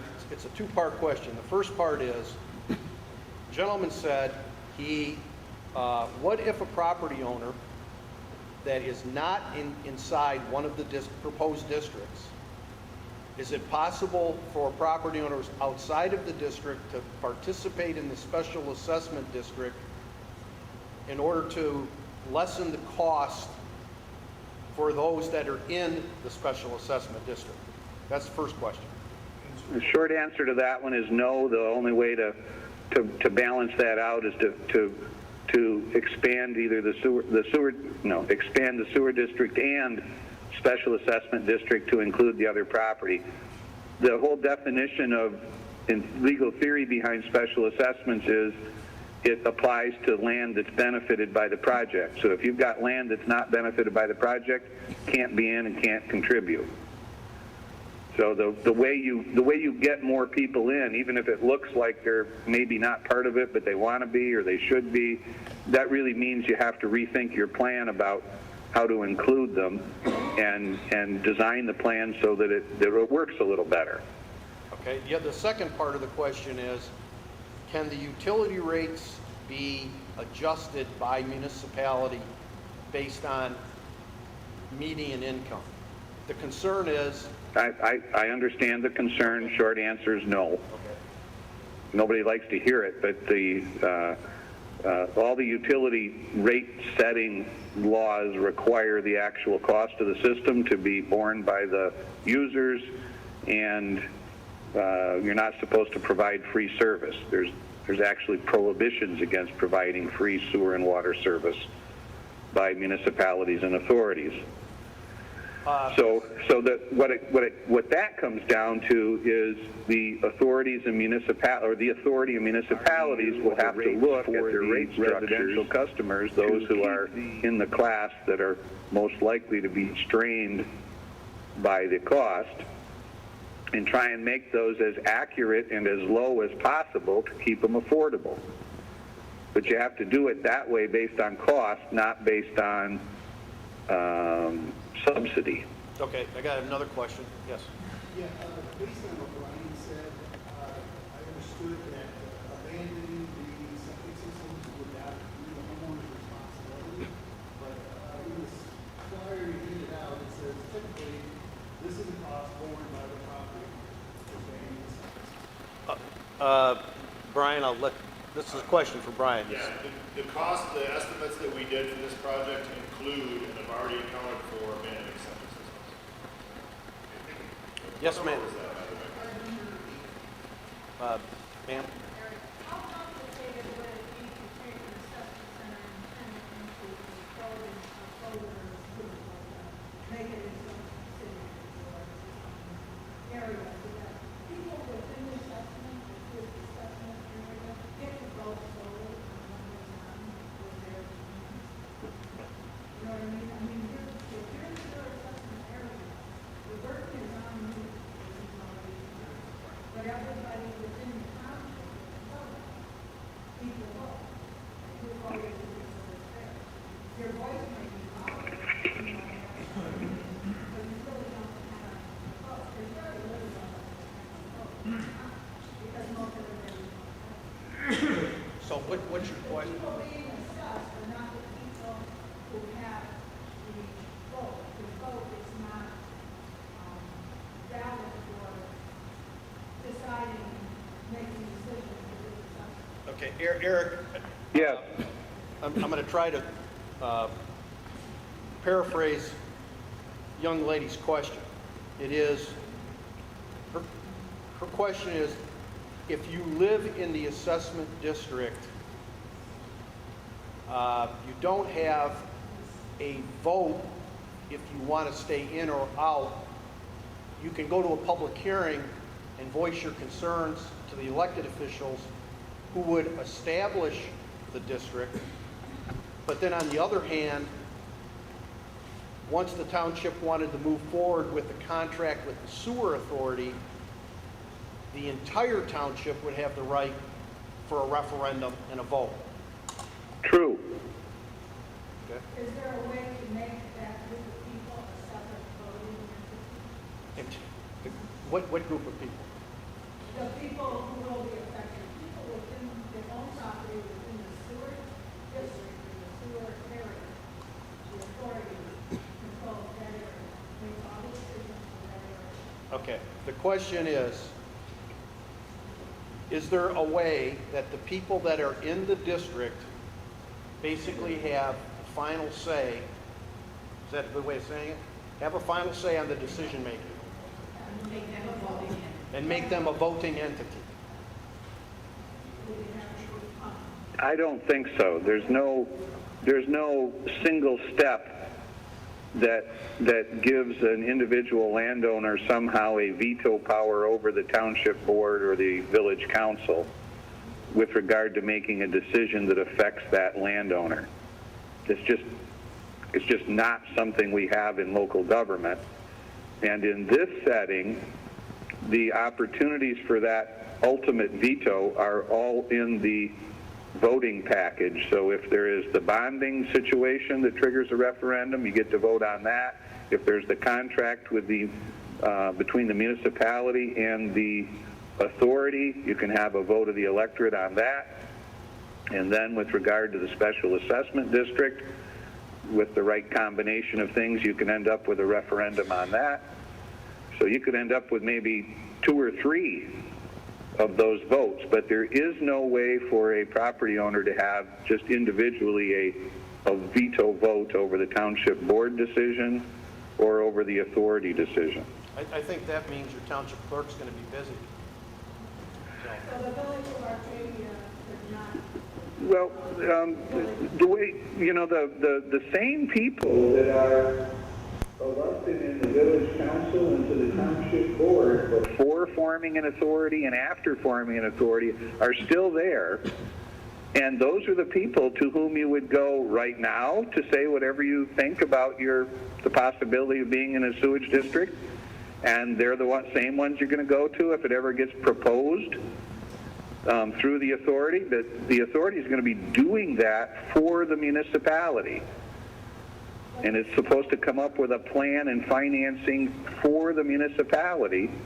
So all the opportunities to go to your municipality and talk to your elected officials about whether this is a good idea or a bad idea are still there. I mean, you can go to every board meeting from now until 2 years out and ask what's up with the sewer district plan or whatever. So those opportunities are not lost by forming the authority. I don't live in that district, but I got 2 pieces in there. There's 78 acres, and it's district is 7 feet. Now, is they are they gonna charge by the parcel, by the property, by the house? Have you guys haven't developed a methodology for the assessment? The question, Eric, and maybe it's for Brian too, is the gentleman's asking, well, there's really no sewer authority yet. Hasn't really been determined a methodology of how they're going to assess each of the property owners at this time. Is that correct? The methodology for what? To set what? Rates or? No, the methodology to establish the special assessment district. Is it by lineal foot? Is it by acreage? That hasn't really been determined at this point in time, has it? No, because we got to form the authority and then have those discussions. But Brian can explain the basics. I mean, there's no wild variations in it. The special assessment districts, in theory, are the area in which some public improvement is going to provide a service, whether it's sewer, water, a road. And like for sewer, you don't necessarily do front feet because it's not really a function of benefit that's measured by front footage on a road or anything. I think the basic standard of measure is going to be the REUs. But Brian's better at that part, so I'd pitch it to him. Brian's not here anymore, Eric. Oh, really?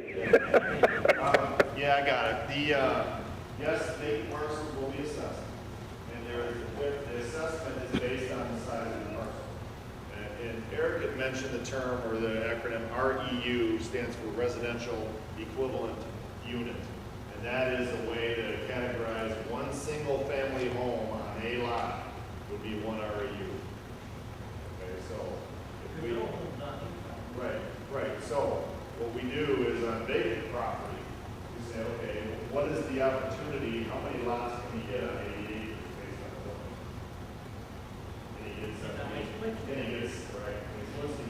Can you subdivide it into 78 lots? Maybe assess 78 REUs. It's all based on In zoning. other words, they're gonna 2 years to get rid of that property. Well, I guess you can also look at it as after the sewer goes in, the value of it goes way up. You've done this before. Can you give us just a ballpark idea of what our monthly services are going to be in this community? We have probably 109 residents, or 150, I think. I can't. No, you have no idea what it would cost each So year. you're not gonna charge us like a water meter, you get gallonage used per month. But So that's you why can't I put a don't meter on the back of How our are you house going and to- regulate that. The way it's billed, typically, if there's a water meter, if you're on a municipal system, you have a meter on your house. No, we're all wells here, so it's- Anybody have a water meter? I Anybody in use the it, village? I use Village, some of the townships, some of the users in this district might have. Does anybody have a water meter? Okay. All right. So you are assessed by REU. So one single family home would be assessed one REU, and that might be, that would be the equivalent of 200 gallons of sewage use per day. Okay, and would you charge, just, I wouldn't hold you to it, but Reader's Digest version, how much is that monthly expense going to be about? Is it going to be $20, is it going to be $50? You got Less it. than 50.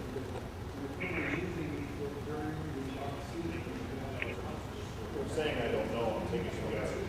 You're saying he's low. Well, let's, I don't want to make up numbers then, but, okay.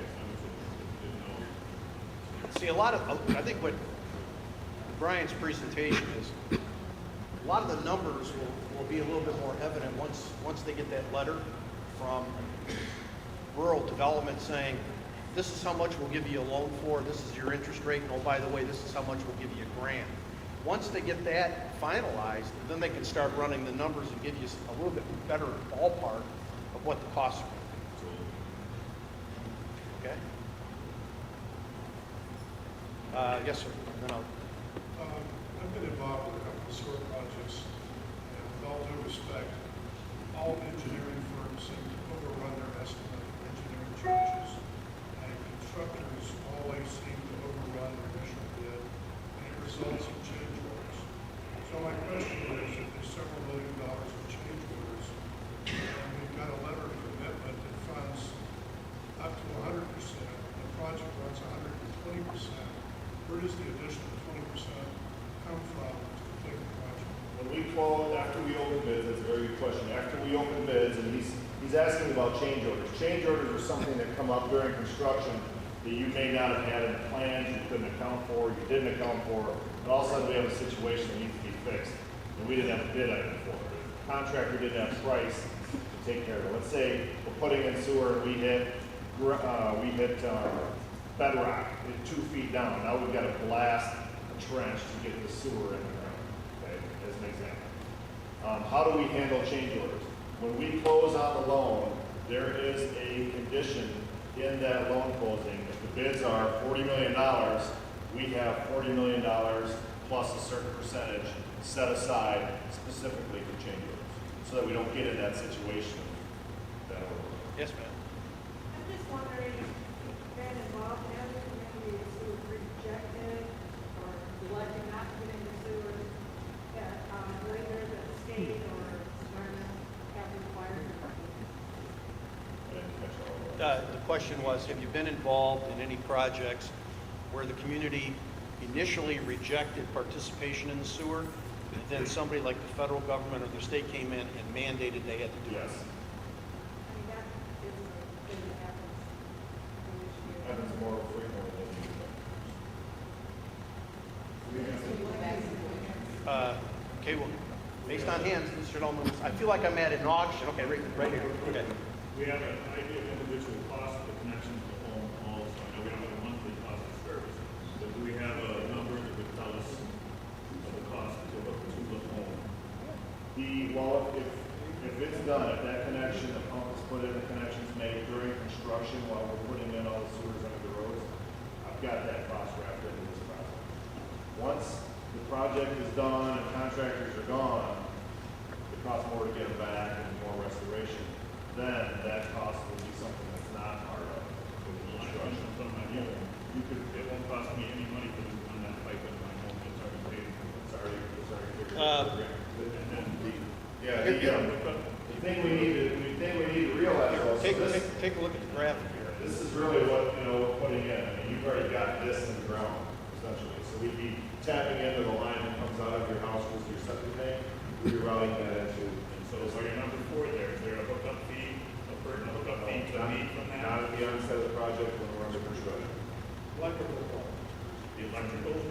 Electrical, yeah, that's the one that when I was talking about it, if it comes from the home, then it goes through your electric meter bill, and the electric's paid by you.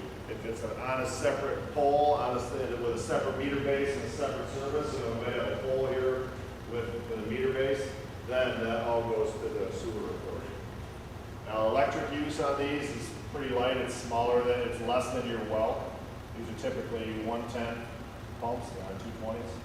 The electric use is less, and they're not running all the time. They only run when they need to. So when it fills up, the pump kicks on, pumps it down, and then it sits there. It might sit there for a day or two or a month or 6.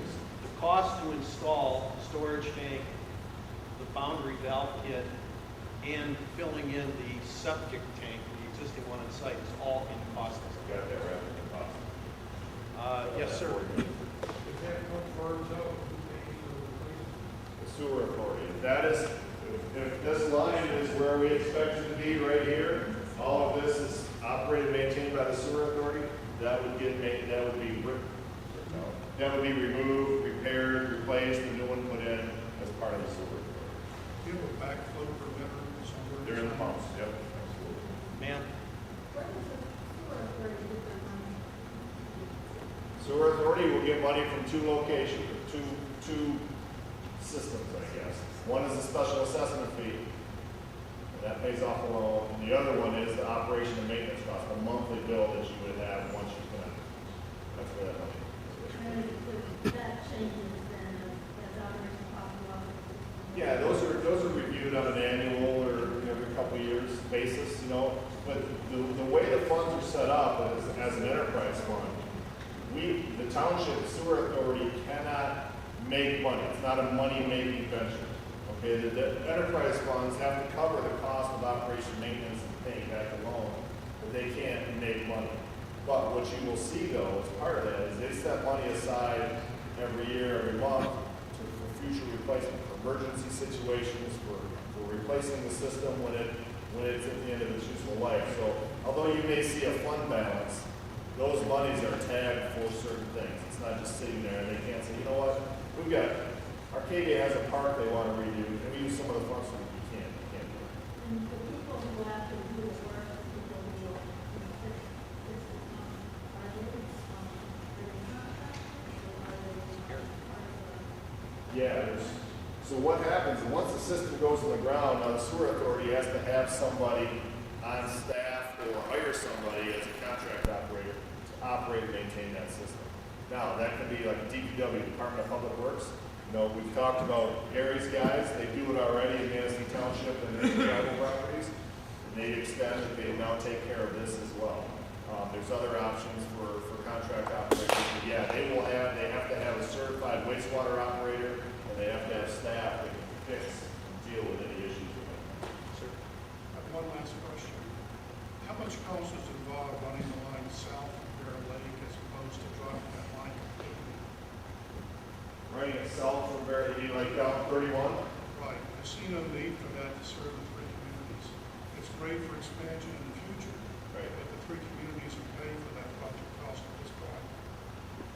Right, yeah, so what we're doing so now this section here, the reason we want to tie these all together as quick as we can. Talk about the line to the south, the trunk line going south. This, on US 31, we don't have a line going there. I wouldn't propose to put one there, because now we're running parallel lines and you're gonna double up on it.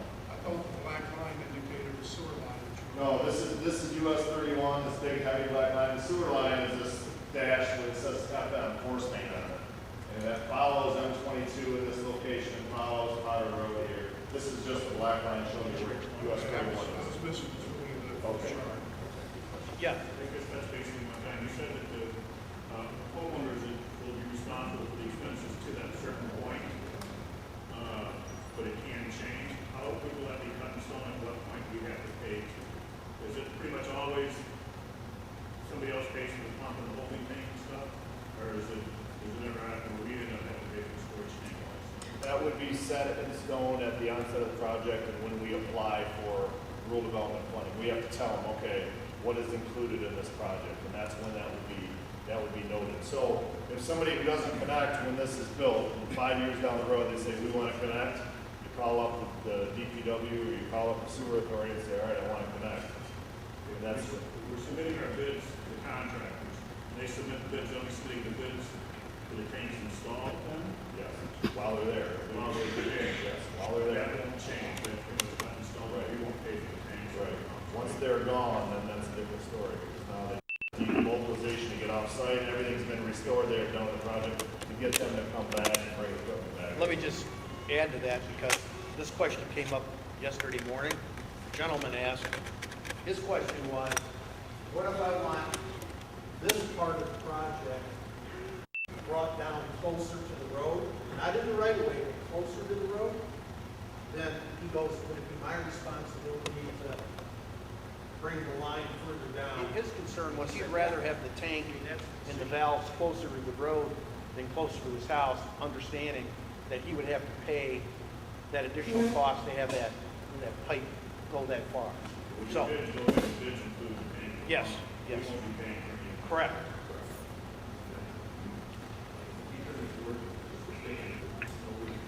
Brian, are there any more questions for me? Any more questions for Eric, the attorney? I think that's good, Eric. Have a great weekend. Okay, and tell everybody there thanks for me for being interested in the project and coming to ask questions. We'll see you guys later. Thanks. Thanks, Eric. Bye. Al?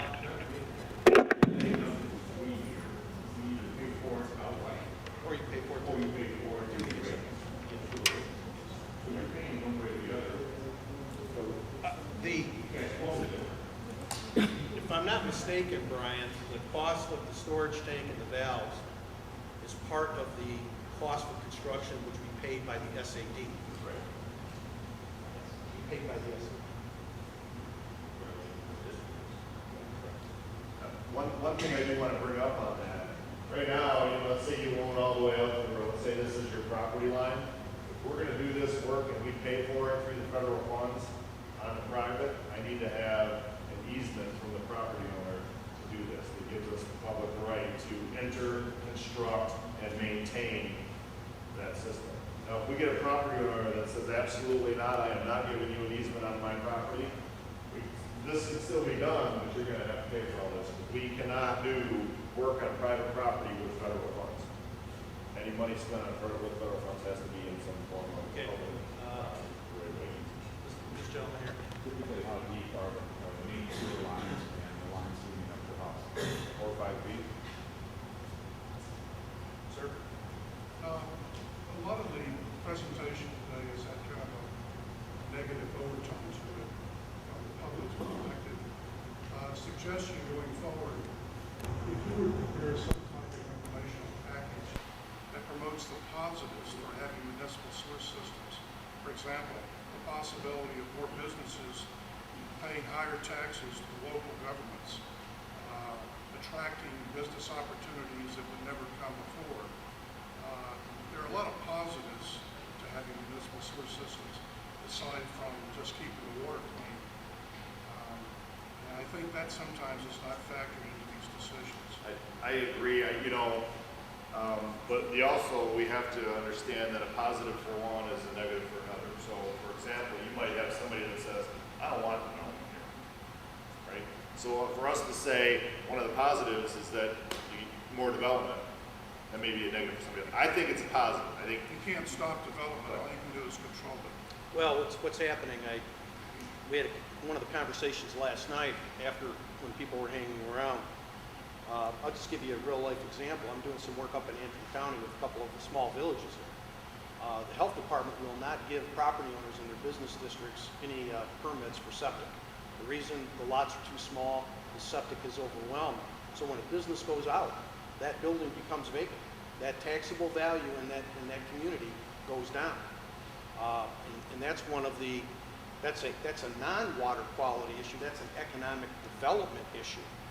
And you're right. I mean, there are other benefits besides the water quality, but we can factor that in on the next round in terms of those benefits. Yes, this lady.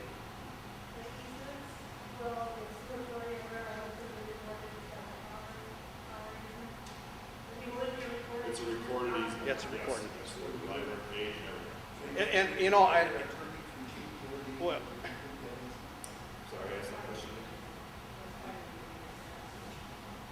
So that means you have to hire an attorney to change your deed to give that easement to me. We, as part of the project, we draw up the easement with, we get it to the property owner, the township, and then the township goes to the property owner. First survey, yeah, big one. We do have a lot of mineral lots.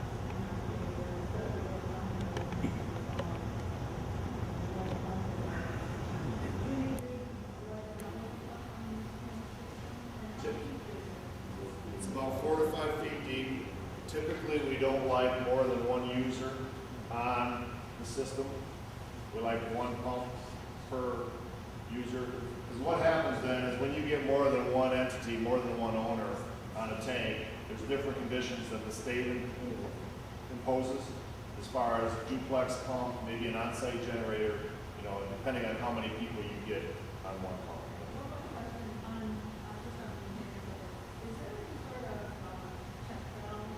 There is. Yeah, that's a great question. Somebody else had asked that kind of quietly earlier.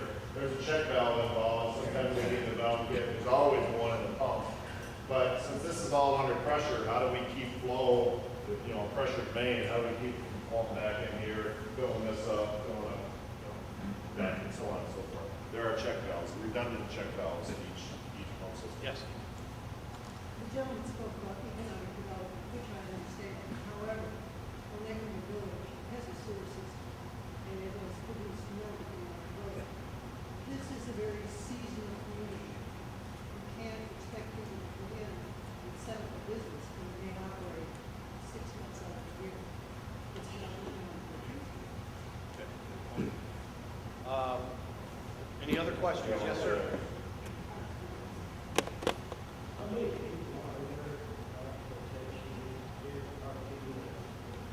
You know how many potential people in Arcadia? Arcadia specifically? I can get that information. Keep talking and I'll grab it. Look at that, yes, sir. People gotta be aware that we're gonna lose the green space. I can't afford to use property if I have to pay also. I will stop. They know. They can act. Is the first study still available? This is the second study we had done on this. We had a previous study done. Is that? Brian, will do that. Well, It was almost a complete study that was done before. Yeah, there's some work that's been done over the last year by another company. That is, yeah, I've gotten copies of all that as well. Yeah, so especially like the development of the sewer district for Arcadia Township, that was done by the previous group. There were two different area 1, area 2, and you know we got some input from the townships. And we choose this one, which is a smaller area. Arcadia Township anticipated connections 352. 352. What about the rest of it? What about the rest of them? Onekama Township, these are anticipated connections. Onekama Township 406, Village of Bear Lake 165, Bear Lake Township 292, Pleasanton Township 240. Those based on current residents or Based on current residents, connections and time of the project starts. those are all people who are okay with hooking up to the sewer. I'm not saying that. That's the number of homes they're paying. Yeah, so the way we get these is we drive around the potential sewer route or the district, and we count homes or buildings that we need it. So we're looking at hooking up, this project, that we're getting ready to proceed with, is looking at, to do hook up 14 homes. 1,400 homes. Yeah, 1,400, yeah, total, between all five municipalities. And 40 million divided up. Yeah, that's why I say that, that's why that loan amount, or that grant amount is such a huge number. We gotta figure out what we're gonna get, to see how much we have to spread out over a number of years. Now, Can you repeat those numbers again, please, Brian? yep. Arcadia, 352 connections. Onekama Township, 406. Village of Bear Lake, 165. Bear Lake Township, 292. Pleasanton Township, 240. Thank you. You're welcome. Yes.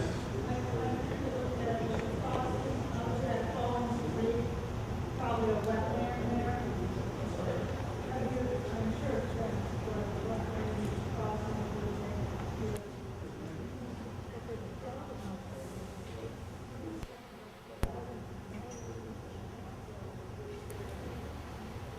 We would be a lot more. Question is, you know, concerns on the wetland crossing just outside of town here as we head to the south. How deep have we considered that? Yes, the sewer lines are going to be about 4 to 5 feet deep, and most, you know, if we're not coming onto your property, this sewer line will be in. We don't have to, as we go across the wetland, right? I'm not going to dig it up. And what we call open trench construction. We don't have to dig a trench, lay a pipe, carry it back up. We directionally drill from one end to the other, drill underneath it. We'll be within the road right of way for that. So that's already been established and filled and messed with as far as the wetland is concerned. We would be drilling underneath it. There's so much state highways along the way, so they have already. Yeah, you know, we've had quasi, you know, they know about the project. But typically on a public infrastructure project of this nature, they don't block that. I mean, if it was a developer saying, hey, I really want to get my sewer, down the road and over to another site, that's when they would say, you know what, maybe I'll look at it.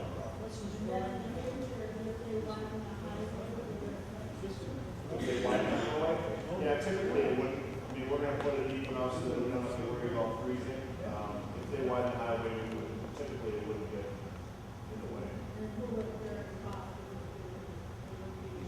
If they wanted to do something and we had to move it, the sewer authority